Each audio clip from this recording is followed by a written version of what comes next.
The water was always exactly 98 degrees. Not because the agency manual said so, but because that was the temperature that didn't make him flinch. And Maya noticed everything about the man who supposedly noticed nothing. For 3 years, she'd been the only one willing to take the job. The mansion on Blackwood Hill had a reputation. Whispers of violence, of bodies that disappeared, of a king who'd ruled the city's underworld with an iron fist. But kings fall. And this one had fallen hard. Good morning, Mr. Dante. Maya rolled up her scrubs, the mirror reflecting what it always did. A plus-size black woman with tired eyes and hands that had seen too much work for too little gratitude. Vincent Dante sat in his wheelchair, head tilted at that familiar angle, eyes vacant, jaw slack. The doctors said he had the brain function of a vegetable. His enemies said God had finally delivered justice. Maya said none of those things. She simply filled the tub and hummed while she worked. She developed this habit early, talking to him like he was a person, not a project. Other caregivers had lasted days before the isolation drove them away. But Maya had nowhere better to be. She and Vincent Dante were both ghosts, in a way. Except she could still move. But Maya had started noticing things 6 months ago. The way his breathing changed when she entered the room. The wheelchair shifted inches from where she'd left it. The tension in his jaw when she mentioned certain names. She lifted him from the wheelchair with practiced strength. He was dead weight, or at least he was supposed to be. But sometimes she felt the ghost of tension in his muscles, as if his body remembered strength. Into the water we go, she murmured, lowering him into the tub. She began to wash him, her hands moving with methodical care over skin marked with old scars. It's been exactly 3 years, Maya said, working shampoo into his hair. My sister called me crazy. Said I was wasting my life taking care of a man who'd probably killed people. Her hands paused. But whoever you were, you're not that person anymore. You're just a man who needs help. As she worked, her mind wandered to the dating app she deleted last month after one too many men who'd seemed interested until they saw her in person. Sometimes I think you're the only man who doesn't judge me, she said quietly. You can't see the weight I carry or make excuses about your type. You're just here. And so am I. But as her fingers worked across his torso, she felt it, a sharp intake of breath, so subtle she almost missed it. Maya froze. Her eyes snapped to his face. His expression remained slack, empty. But his chest was rising and falling differently now. Mr. Dante? Nothing. Just those vacant eyes staring past her. She must have imagined it. She finished bathing him in silence and wheeled him to his usual spot by the library window. But as she turned to leave, she felt eyes on her back. The weight of a gaze so intense it made the hair on her neck stand up. Maya spun around. Vincent Dante stared straight ahead, exactly as she'd left him, his face revealing nothing. What she didn't see was the single tear that tracked slowly down Vincent Dante's cheek, or the way his hand, hidden by the armrest, clenched into a fist so tight his knuckles went white. The kitchen in the Dante mansion was obscenely large. Restaurant-grade appliances gleamed and used. The marble countertops stretched on forever, and the breakfast nook could seat 12. Maya ate her lunch alone at the far corner, scrolling through her phone while picking at leftover pasta. A text from her sister. Still babysitting the mobster? Girl, you need a real life. Maya deleted it without responding. What would she even say? That she'd found purpose in caring for someone everyone else had written off. That this job, this strange isolation, felt more authentic than any of the surface-level connections she tried to make in the real world. She cleaned up and headed back upstairs for the afternoon routine. Physical therapy. Moving his limbs through prescribed ranges of motion to prevent atrophy. Medication administered through a feeding tube. Fresh air on the terrace if weather permitted. But when she entered the library, something was wrong. The wheelchair had moved. Not by much, maybe 6 inches to the left, but Maya knew exactly where she positioned it. She always did. Her heart began to pound. She looked around the enormous room, at the shadows between bookshelves, at the doors she'd assumed were locked. The mansion employed minimal staff now, just a housekeeper who came twice a week, a lawyer who visited monthly, and Maya. No one else had access to this wing. Mr. Dante, she approached slowly, searching his face for any explanation. His expression remained fixed in that same vacant stare. But now Maya was really looking. The slight tension around his eyes. The way his jaw seemed clenched rather than slack. The positioning of his hands, too precise, too controlled. If someone's here, she called out, her voice stronger than she felt. Show yourself. I've already called security. She hadn't, but whoever might be hiding didn't need to know that. Silence answered her. Just the ticking of an antique clock and the whisper of wind against windows. Maya pulled out her phone, hands trembling slightly, and genuinely called the security company that monitored the property. They checked the cameras and called her back. While she waited, she knelt beside the wheelchair, her eyes level with Vincent's. Up close, she could see the faint crow's feet at the corners of his eyes, the silver stubble on his jaw that she'd shave later, the thin scar that ran from his ear to his collar. I don't know if you can hear me, she whispered, but if something's wrong, if someone's in this house, I need you to tell me. Blink, move a finger, anything. For 10 seconds, nothing. Then his left eyelid twitched. Once, twice. Maya's blood turned to ice. Before she could process what she'd seen, her phone rang. The security company.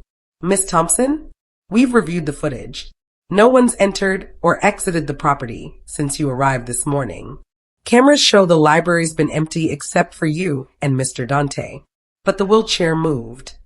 The mansion's old. Floors settle. Vibrations from the HVAC system can cause small shifts in furniture positioning over time. A reasonable explanation. A logical one.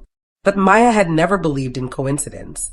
She thanked them and hung up, her eyes never leaving Vincent's face. Did you move it? She asked directly. Can you move? His expression remained frozen, but she saw it now. The intelligence behind those supposedly vacant eyes. The awareness. The fear. Oh my God, she breathed. You've been conscious this whole time. Maya didn't sleep that night. She'd gone home to her studio apartment, but couldn't stop her mind from racing. If Vincent Dante was aware, if he'd been conscious for 3 years while everyone believed he was gone, what did that mean? Why would someone fake complete paralysis? What was he hiding from? Or hiding for? She arrived early the next morning, marching into the library before her shift officially started. Vincent was already positioned by the window. The night nurse must have placed him there. The night nurse, who probably had no idea the man she was caring for could perceive everything. We need to talk, Maya said, closing the door behind her. And you're going to answer me one way or another. She pulled a chair directly in front of him, sitting so close their knees almost touched. I'm going to ask yes or no questions. Blink once for yes, twice for no. And if you don't cooperate, I'm calling a neurologist today and having you reevaluated with every test available. A flash of something crossed his eyes. Panic? Respect? She couldn't tell. Can you hear me clearly? One blink. Maya's breath caught. Can you move any part of your body? A pause. Then, slowly, one blink. Are you in danger? One blink. Is someone in this house threatening you? 2 blinks. No. Is the danger from outside the house? One blink. Maya's mind raced. A mafia boss faking paralysis to hide from enemies. It made a twisted kind of sense. Are they still looking for you? One blink. Would they kill you if they knew you were conscious? One blink. Would they kill anyone who knew you were conscious? His eyes closed for a long moment, neither one blink nor 2, but something else entirely. When they opened, she saw anguish there, raw and real. They'd kill her. If the wrong people knew she'd discovered his secret, she'd be a liability. Why are you telling me this now? She whispered. I've been caring for you for 3 years. You could have kept pretending. His eyes moved, actually moved, tracking to the side table where she'd left her phone yesterday. On the screen, before it had gone dark, was her sister's text. The one about needing a real life. You heard that? Maya asked. One blink. And you what? Felt bad for me? His jaw worked, muscles straining with effort. And then, for the first time in 3 years, Vincent Dante spoke. His voice was rough, damaged from disuse. Barely more than a whisper, but unmistakably real. Couldn't let you waste life on a lie. Maya's vision blurred with tears. This dangerous man, This criminal who'd built an empire on violence had revealed his secret because he couldn't stand watching her believe she was invisible.